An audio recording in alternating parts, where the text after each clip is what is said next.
Good morning students. पिछले lecture में हम लोगों ने देखा था कि न्यूट्रिशन क्या होता है, मोड ऑफ न्यूट्रिशन क्या होता है, और वहीं पे हम लोगों ने बात करी थी ऑटोट्रॉफिक न्यूट्रिशन की। अब ऑटोट्रॉफिक न्यूट्रिशन में मैंने बताया था कि जो प्लांट्स होते हैं वो अपना भोजन स्वयं बनाते हैं। Plant synthesise their own food, और जो फूड सिंथेसाइज करते हैं, जो वहाँ पे सिंथेसिस होती है फूड की, उस प्रोसेस को बोलते हैं फोटोसिंथेसिस। नाउ इस लेक्चर में हम लोग फोटोसिंथेसिस के बारे में पढ़ेंगे, डिटेल स्टडी करेंगे। फर्स्ट, फोटोसिंथेसिस होता क्या है? तो फोटोसिंथेसिस को सीधे हम कह सकते हैं कि एक कंबाइनिंग प्रोसेस है। एक कंबाइनिंग प्रोसेस है जहां पे प्लांट्स एटमॉस्फेयर से कार्बन डाइऑक्साइड और सॉइल से वाटर लेते हैं और उसको फिर कंबाइन करते हैं in the presence of sunlight and chlorophyll to form carbohydrate like glucose, which is further stored in the plant as starch with the release of water and oxygen. Now photosynthesis में different चीजें involve होती हैं। जैसे अगर हम बात करें कौन कौन से फैक्टर्स हैं या क्या क्या चीजें, किन किन चीजों की रिक्वायरमेंट होती है, what are the essential factors for the photosynthesis, then there are 4 main things which are needed in the process of photosynthesis. First, light energy; second, chlorophyll; third, carbon dioxide; and fourth, water. ये चारों चीजें, जो 4 चीजें मैंने बताई, इन चारों चीजों में से अगर कोई एक भी चीज एब्सेंट होगी तो फोटोसिंथेसिस अफेक्ट होगी।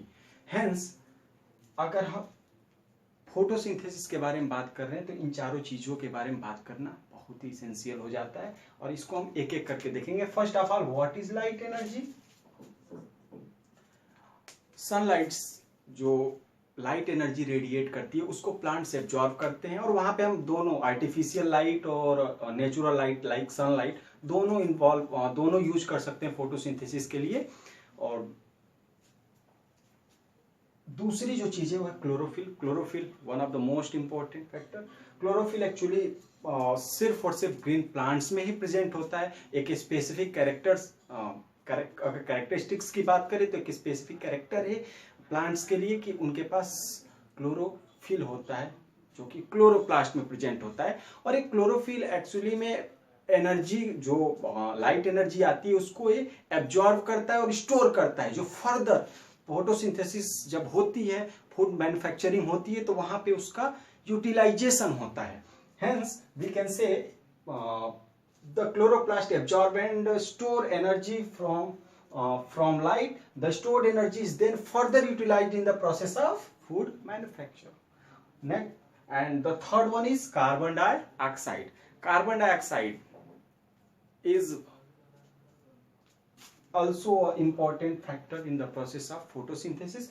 Actually अगर हम बात करें रॉ मटेरियल्स की, वो मेनली दो रॉ मटेरियल्स होते हैं फोटोसिंथेसिस के प्रोसेस में। उसमें जो पहला रॉ मटेरियल है वो कार्बन डाइऑक्साइड और दूसरा है वाटर। यहाँ पे हम कार्बन डाइऑक्साइड की बात करते हैं, और वो कार्बन डाइऑक्साइड एयर में प्रेजेंट होता है, वहां से प्लांट उसको क्या करते हैं, स्टोमेटा के थ्रू इनटेक करते हैं। अब stomata, what is stomata? Stomata is tiny pores, tiny openings which is present on the surfaces of the leaves of the plant. एक छोटे छोटे पोर्स होते हैं जो कि प्लांट के सरफेस पे, तो जो लीफ होती है प्लांट के लीव्स के सरफेस पे प्रेजेंट होते हैं, और मेनली इससे गैसियस एक्सचेंज होता है। ओके,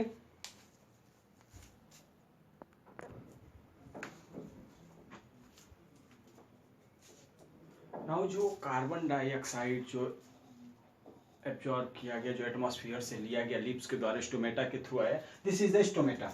यहाँ सबसे ऊपर की तरफ जो ये कुछ सेल्स दिख रही है, these are the subsidiary cells जो कवर करी रहती हैं। जस्ट उसके नीचे 2 guard cell, subsidiary cell more than two हो सकते हैं, लेकिन गार्ड सेल्स का किसी भी स्टोमेटा में हमेशा नंबर जो होता है 2 होता है। और बीच में जो ये पोर्शन दिख रहा है, this is the stomatal pore, और इसी के थ्रू सारे गैसियस एक्सचेंज होने होते हैं। यही सब्सिडरी सेल की बात करें तो कुछ इस तरीके का शेप होता है। जब ये ओपन होता है तो कुछ ऐसे, फिर then close. Guard cells help करते हो स्टोमेटा को ओपन और क्लोज करने में। नाउ अब वाटर, जो मेन वाटर है, जो फोर्थ और लास्ट इसेंशियल फैक्टर है, वो कहाँ से आता है? Hence we know already that the water is absorbed by the root hairs present on the surfaces of the roots, and mainly these are the soil water means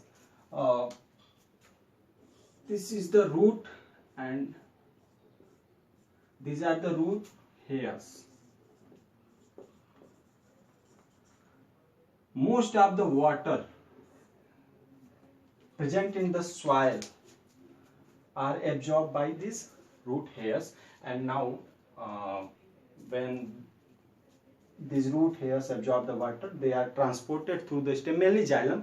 xylem के through transport कर दिए जाते हैं lips को, और जहाँ पे lips जब लिप्स में पहुंच जाती हैं, वाटर पहुंच जाता है, तो वहाँ पे कार्बन डाइऑक्साइड पहले से प्रेजेंट है, और वहाँ क्लोरोफिल ने लाइट एनर्जी को एब्जॉर्ब कर रखा है। फर्दर वहाँ पे ए रिएक्शन होती है जहाँ कार्बन डाइऑक्साइड एटमॉस्फेयर से जो लिया गया है, वाटर जो सॉइल से एब्जॉर्ब हुआ है, सनलाइट और क्लोरोफिल के प्रेजेंस में एक कंबाइन करके बना लेते हैं ग्लूकोज, साथ में some molecules of glucose and water also release.